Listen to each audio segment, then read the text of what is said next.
Theresa May isn't the problem.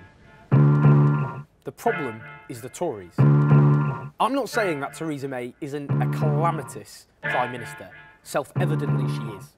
But the Tories are using her as a human shield, hoping we'll focus all our anger on her, then as soon as she leaves, they can reboot and start all over again.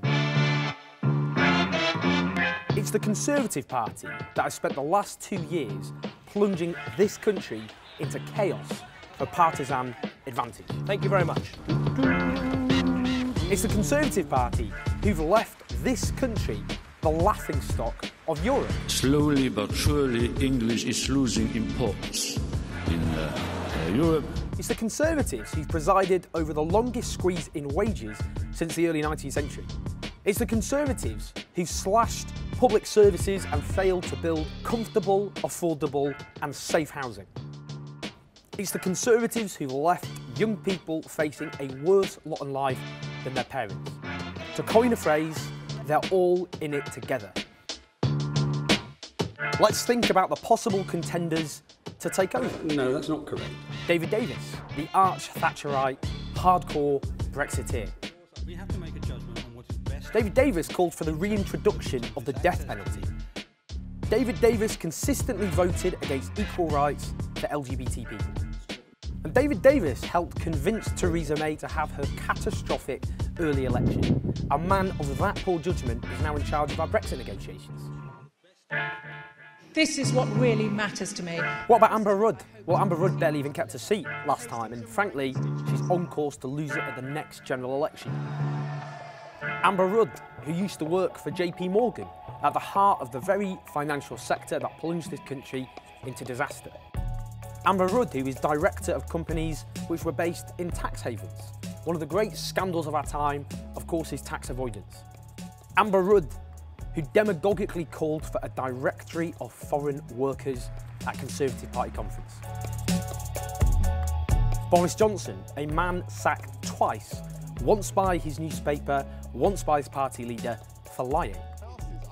Boris Johnson, who once discussed in a phone call the possibility of a journalist being beaten up. Don't be a pillock. Boris Johnson, who once spoke about black people being pickaninnies with watermelon smiles. Boris Johnson, who opportunistically only backed Brexit because he thought it would help his own political career. And Boris Johnson, a man who had a car crash interview so calamitous that if he was, for example, a black woman, his career now would almost certainly be over. Hang on a second. Boris Johnson, a man who as Foreign Secretary helps reduce this great country to the status of international laughingstock. What about Liam Fox, another hard-right Conservative who resigned in disgrace as Defence Secretary after inviting his old friend, a lobbyist, to go on official visits even though he had no clearance to do so? What about Michael Gove?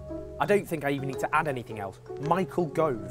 Whatever charisma is, I don't have it. Or Philip Hammond, a dour technocrat who would plunge the Tories into civil war over Brexit. And if that's the best they've got, then they really are in trouble. The Tories are all in this together. Forget Theresa May. The issue is now about taking the fight to the entire Conservative Party.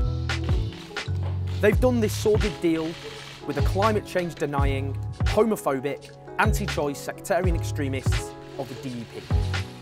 Senior Tory Michael Fallon says the Tories are closest to the DUP of any party in Parliament.